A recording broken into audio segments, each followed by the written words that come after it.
transcripción.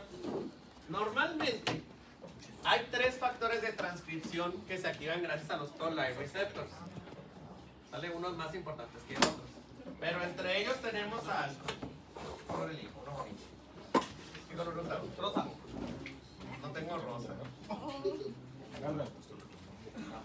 Bueno, verde. Sí, verde. Tenemos al IRF3, IRF7 y el importante NFKB. Es el que me interesa. Cada uno de ellos, hagan de cuenta que es como un juguete eléctrico. ¿Han visto los juguetitos que venden en las tiendas que tienen como una etiquetita de plástico y que cuando se la quitan ya funciona? Ay, sí. ¿Les ha tocado? Sí.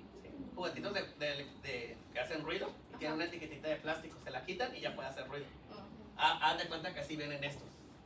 Vienen pegados por una molécula que los inactiva. Así están, inactivas. Entonces llega el fosfato que hemos estado haciendo desde arriba y el fosfato inhibe a esa proteína. Exactamente. Eso es lo que hace el fosfato. Quemar el plastiquito para que ya estén en su forma activa.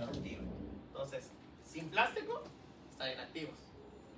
Perdón, con plástico, con plástico están inactivos. Y sin plástico, activos.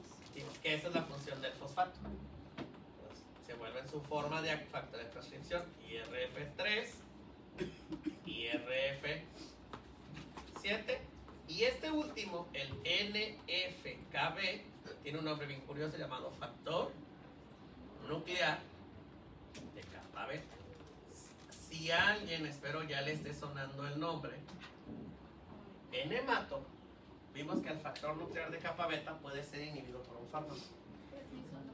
Exacto. Todos los esteroides, sin excepción, pueden inhibir al factor nuclear de capa beta. Así es. Ya sabemos que los esteroides también inhiben a la fosfolipasa A2.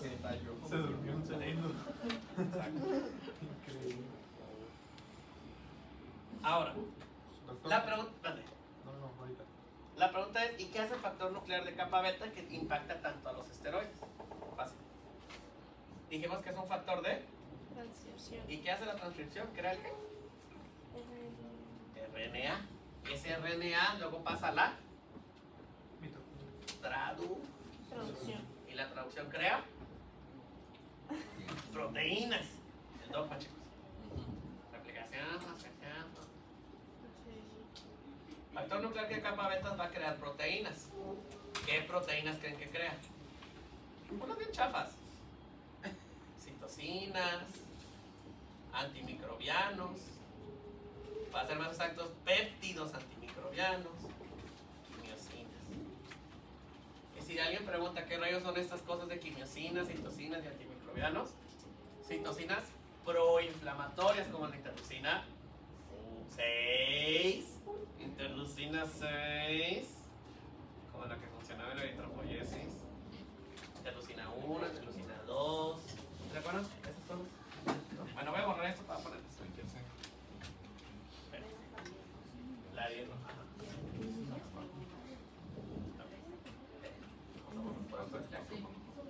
Hay algo que no me quedó claro entre el paso 2 y 3. A ver. Sí entendí lo de los fosfatos activo e inactivo, pero no comprendí tal cual si lo que actúa es, por ejemplo, Irak junto con el fosfato y actúa contra uno de los de allá o cómo funciona eso.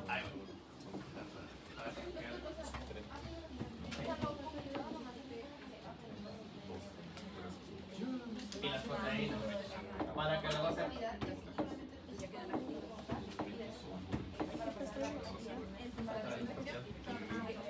Sí, ¿y ya? Entonces, ahí les va. Nomás para resumir este tema de qué pasó de aquí a acá. Cuando el Irak adquiere el fosfato, este es el que va a ir a llevarlo a este lado. Les manda estos fosfatos para borrar su inhibidor. Esos fosfatos que hemos estado trayendo desde acá, los hemos cedido y los hemos cedido. Todo con la única finalidad de cortar el papelito que inactiva y ya quede lo que buscaba hacer desde un principio esta unión. Ok. Porque ese es el dato. A la bacteria ya se la comieron desde que pasó este proceso. ¿Se acuerdan? Lo identificó, se lo come y se murió.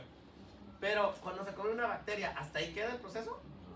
Siempre el macrófago crea más inflamación, recluta más macrófagos, destruye más bacterias sin que entren. Y esa es la función de estas tres cosas que aparecieron aquí.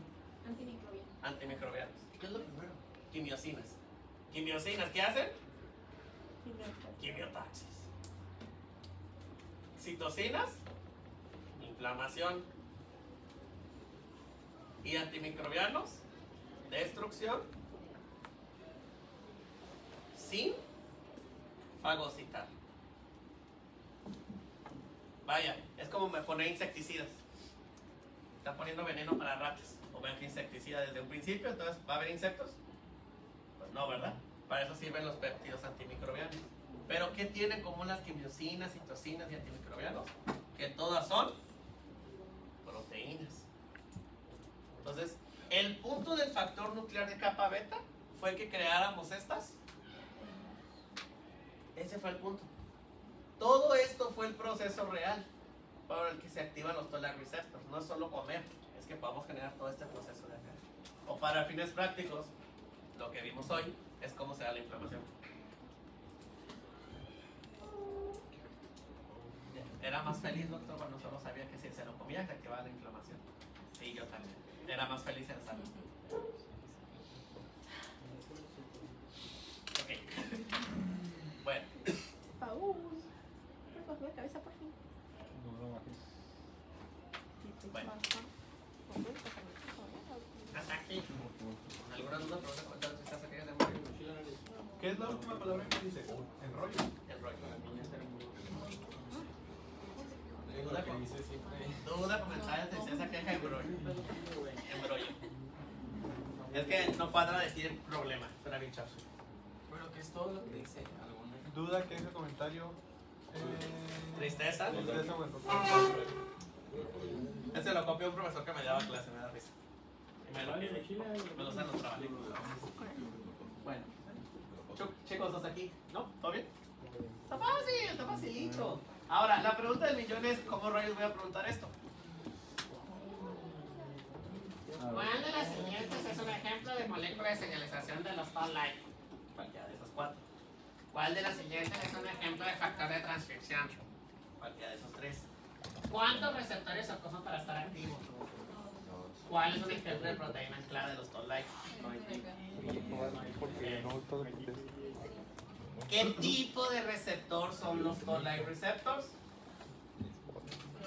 De tirosinas. ¿Qué tipo de receptor? Todo esto es para haberles explicado un nuevo tipo de receptor llamado tirosinasa. O sea que siempre que digas receptor, nos vamos a ir por tirosina, sinasa en Así vez de es. por TLR. Haz que este es el tipo. O sea, ustedes saben que son los toll-like receptors. Esos son los que van a hacer la función. Ah, Y son el único grupo de PRRs que hemos visto. Y veremos. Porque hay más. Pero, por función, ¿en qué grupo de tipo de receptores entra ese toll-like receptor? Los de tirosinasa.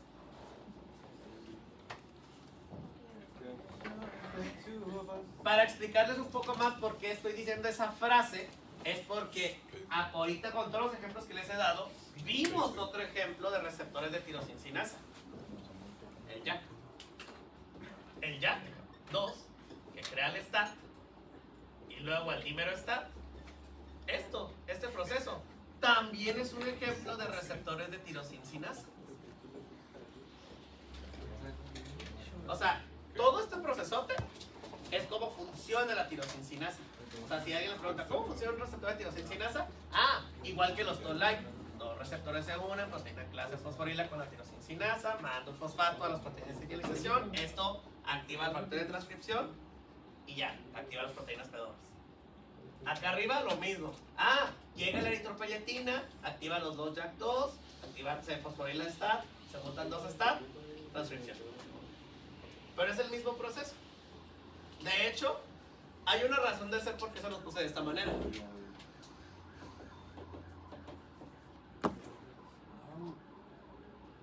Dislexia.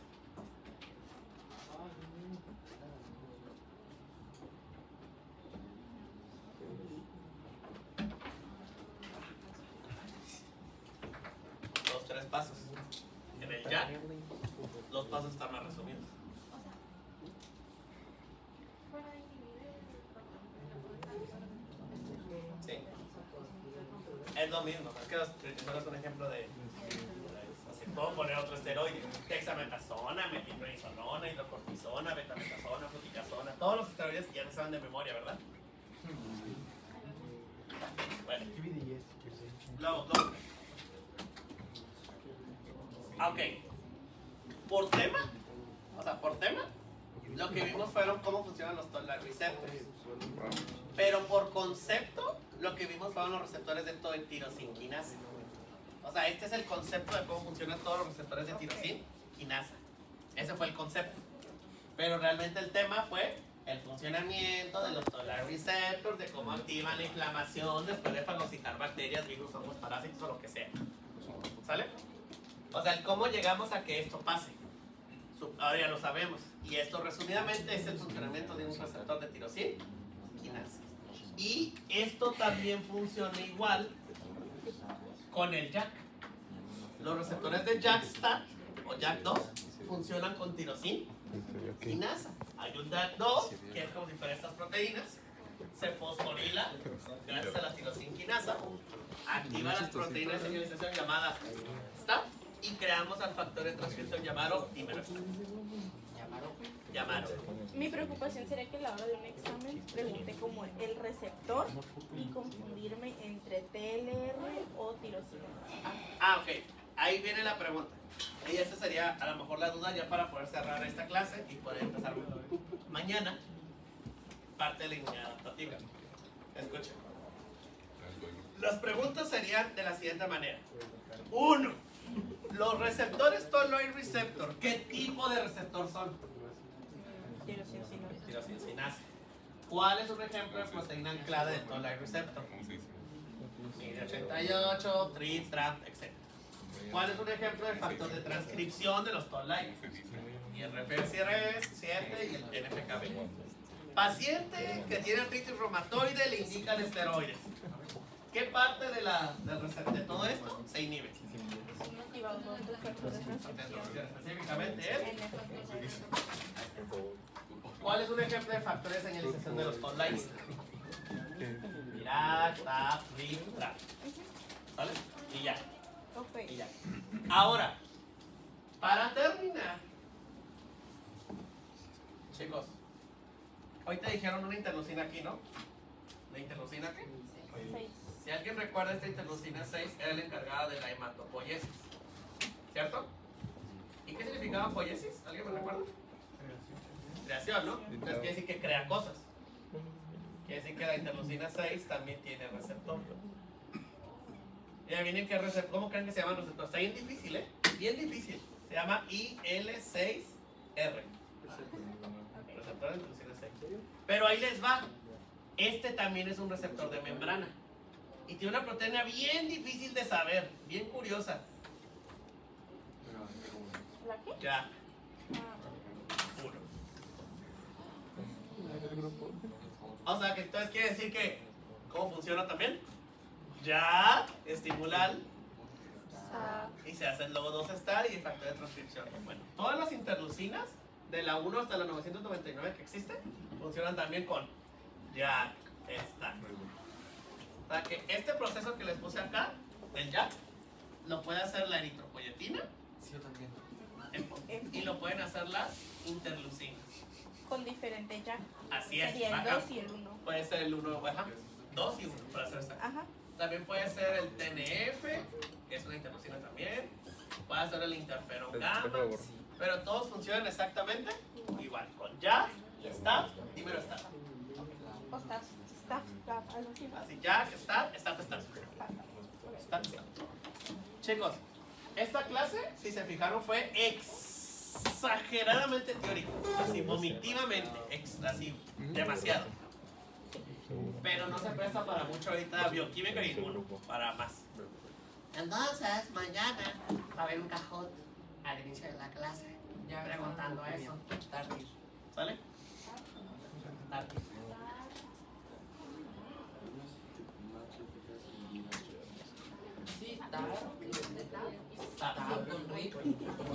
Bueno, chicos, ¿qué vamos a ver mañana? Mañana vamos a ver que así funciona la inmunidad innata, muy bonito. Pero mañana vamos a ver ahora cómo funciona la inmunidad adaptativa, que sorpresa para nadie, es muy similar al proceso. ¿Vale? Pero hay dos palabras claves que necesito que busquen para mañana. Complejo mayor de histocompatibilidad. Complejo mayor de histocompatibilidad. Por lo menos busquen qué es.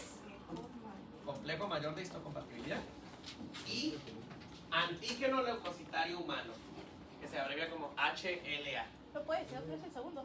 Antígeno leucocitario humano. Se abrevia como HLA. Antígeno leucocitario humano y complejo de qué? Mayor de histocompatibilidad.